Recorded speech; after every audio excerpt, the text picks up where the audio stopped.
नहीं सफल होने देगी अनुपमा इस दरिंदे की चाल, बचाएगी पाखी और रोमिल दोनों को। नमस्कार दोस्तों, स्वागत है आपका आपके अपने चैनल हंग्री स्पिरिट्स में। हंग्री स्पिरिट्स देख रहे सारे दर्शकों का मैं अंजू शर्मा दिल से स्वागत करती हूँ। आज का एपिसोड ठीक ठाक ही था। ज्यादा एक्शन तो अनुपमा के ही कैरेक्टर में दिखाई दिया, बाकी सब लोग पूजा पाठ में विलीन थे। अब दोस्तों, जो हमने देखा आज की कड़ी में, उससे रोमिल का डर साफ साफ नजर आया और रोमिल के डर को देखती हुई अनुपमा भी नजर आई। तो क्या रोमिल पूरी तरह से कल्प्रिट है या फिर कहानी कुछ और है? क्योंकि ये जो हमने देखा ये तो सच लग नहीं रहा। चलिए थोड़ी इस पे चर्चा करते हैं। पहले वही निवेदन, जिन्होंने अभी तक चैनल को सब्सक्राइब नहीं किया है कृपया कर लीजिए। साथ में दोस्तों बेल आइकॉन दबाइएगा ताकि आपको हमारे वीडियोस के नोटिफिकेशन मिलते रहें। सारी शक की सुइयां रोमिल की तरफ जा रही हैं। रोमिल 15-16 साल का बच्चा जिसने पाखी को किडनैप किया और फिर अब डर गया है और अब उसको समझ में आ नहीं रहा कि करूं तो क्या करूं।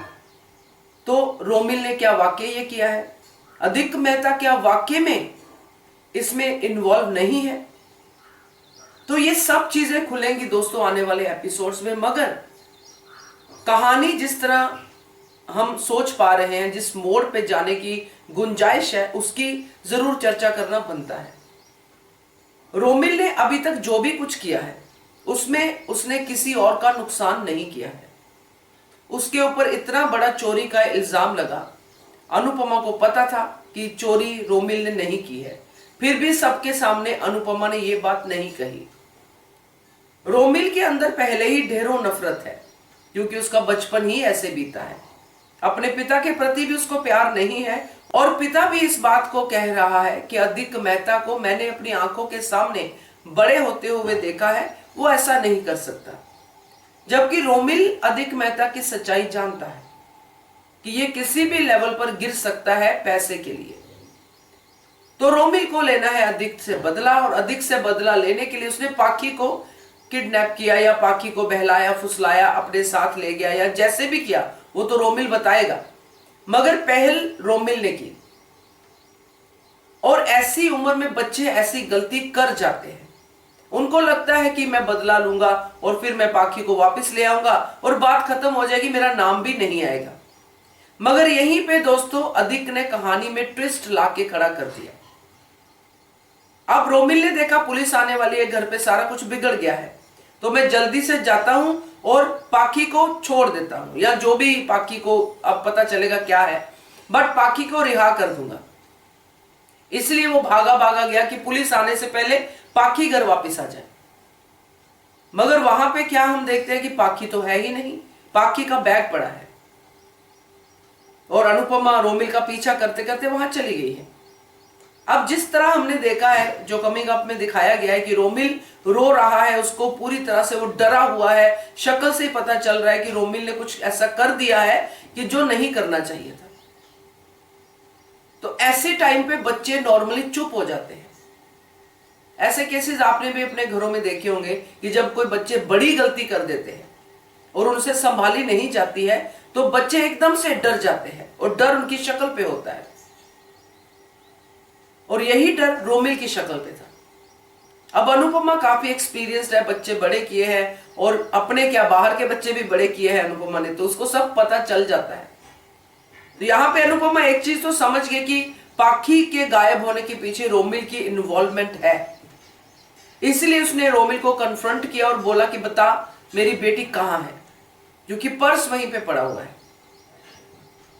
हैरानी यही होती है दोस्तों कि यहां पे पाखी का पर्स होना, क्योंकि अगर पाखी जो है खुद से भागी है तो उसको पर्स लेके जाना चाहिए था। अगर पाखी को रोमिल के दोस्तों ने छोड़ा है तो भी नहीं होना चाहिए था। मगर ये किसी ने जानबूझ के पर्स वहीं पे छोड़ा है ताकि अनुपमा का पूरा शक रोमिल पे जाए।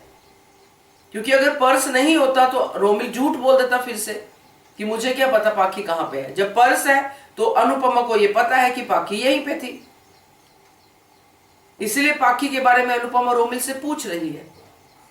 अब इसमें एक चीज बड़ी क्लियर दिख रही है दोस्तों कि जो डायलॉग अनुपमा ने मारा था अधिक को, यानी कि बरखा को मारा।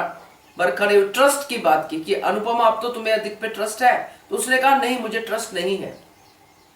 ये बात अनुपमा के दिमाग में है और यहां जब ये चीजें होंगी रोमिल सारी सच्चाई बताएगा कि आप लोगों ने मुझे चोर समझा था, ये अधिक मेहता के झूठ की वजह से। मैं सिर्फ इससे बदला लेना चाहता था, इसलिए मैंने पाखी को गायब करके इसके ऊपर शक की सुइयां दौड़ाई, इसको पुलिस स्टेशन भिजवा दिया। मगर जब ये बच के आ गया पुलिस स्टेशन से तो मेरी हवाइयां उड़ गई और अब मैं यहां पे आया हूं तो यहां तो पाखी है ही नहीं और वाकई में अब पाखी मुसीबत में है, ऐसा रोमिल कह सकता है। क्योंकि तब तक तो मैं रिलैक्स था कि मुझे पता था पाखी कहां पे है, मगर अब यहां पे नहीं है। किसने पाखी को आगे लेके गया है या पाखी खुद भागी है पता नहीं है, ये तो आगे पता चलेगा। मगर अब पाखी को ढूंढना बड़ा जरूरी है। अब रोमिल खुद अनुपमा के साथ पाखी को ढूंढेगा और यहां दोस्तों पूरी कहानी तब सामने आएगी जब पाखी सामने आएगी, क्योंकि इसमें बहुत सारी पॉसिबिलिटीज हैं कि पाखी ने शायद ये सब कुछ देख लिया हो कि अब जैसे रोमिल ने किया है तो रोमिल के बारे में भी उसको शायद ना पता हो, क्योंकि सामने आके तो रोमिल ने शायद किया ना होगा। और अगर उसको ये पता चल जाता है कि आगे की किडनैपिंग में अधिक मेहता का हाथ है तो फिर पाखी अधिक मेहता की सारी पोल सबके सामने खोलेगी। उसके पीछे सिर्फ एक ही वजह आती है सामने, क्योंकि अधिक जो है पहले से ही प्लानिंग कर चुका है कि मैं कपाड़िया एम्पायर को हथियाऊंगा पाखी के जरिए, मैं अपनी बहन को रक्षाबंधन का तोहफा दूंगा। तो उसने तो पहले से इनको बर्बाद करने की प्लानिंग करके रखी है, तो वो कैसे कोई भी क्यों मिस करे। यहां पे बहुत सारी चीजें सामने आने की गुंजाइश है, क्योंकि अगर अधिक ने, क्योंकि ये अधिक का प्लान लग रहा था सीधा सीधा, अधिक का पाखी को कहना कि तुम जाओ अपने भाइयों को राखी बांधने जाओ, मैं अपने दोस्त के यहाँ पे जा रहा हूं, यानी कि अपनी गवाही उसने पहले से तैयार कर ली थी कि मैं दोस्त के पास रहूंगा और पाखी जो है उसको किडनैप किया जाएगा या जैसे भी होगा। ये जरूर इसमें एंगल आएगा कि इसमें रोमिल ने जो पाखी को किडनैप किया है ये उसने कुछ पाखी का अच्छा ही किया है इनडायरेक्ट वे से या कुछ और, क्योंकि ये अधिक की प्लानिंग थी। मगर अधिक इसमें से पहले से ही अपना बचाव कर चुका था और अपना गवाह सब कुछ सेट कर चुका था कि मेरे ऊपर शक ना जाए। और ये जेल जाना भी कोई ऐसी बात नहीं है, ये भी अधिक की हो सकती है कि मैं जेल भी चला जाऊंगा पुलिस स्टेशन, ताकि ये लोग मेरे पे भरोसा करें कि मैंने पाखी को किडनैप नहीं किया है। बहुत कुछ होने की उम्मीद है, क्योंकि ये जो पाखी का एंगल है ये ज्यादा ही खिंचता जा रहा है। अगर ज्यादा खींचा तो रिजल्ट भी कुछ अच्छा ही निकलना चाहिए। और रोमिल को अगर कल्प्रिट बनाते हैं तो ये कुछ अच्छा मैसेज नहीं देंगे, क्योंकि पहले जैसे डिम्पी के साथ इतना बड़ा कांड हुआ और डिम्पी के बिहेवियर से किसी ने कोई अच्छा लेसन गेन नहीं किया। सबको ये लगा कि अगर लड़की ऐसी हो तो उसको कोई भी मदद ना करे, अपने घर तो बिल्कुल भी ना रखे। तो अगर रोमिल के साथ भी कुछ ऐसा करते हैं, अच्छा मैसेज नहीं देते हैं, अगर टीन एज में कुछ गलती होती है और गलती बच्चा मान भी लेता है और उसकी शक्ल से पछतावा दिखता है, तो वहां पे जो बड़े हैं उनको क्या डिसीजन लेना चाहिए ये धारावाहिक समझा सकता है, अगर वहां तक पहुंचे तो मेरा तो यही कहना है। इस वीडियो में आपका क्या है इसके बारे में बताइएगा कमेंट करके, और देखते रहिए channel hungry spirits. Thank you so much. Subscribe to our channel by clicking the subscribe button. Click the bell button and enjoy the latest uploads from our channel.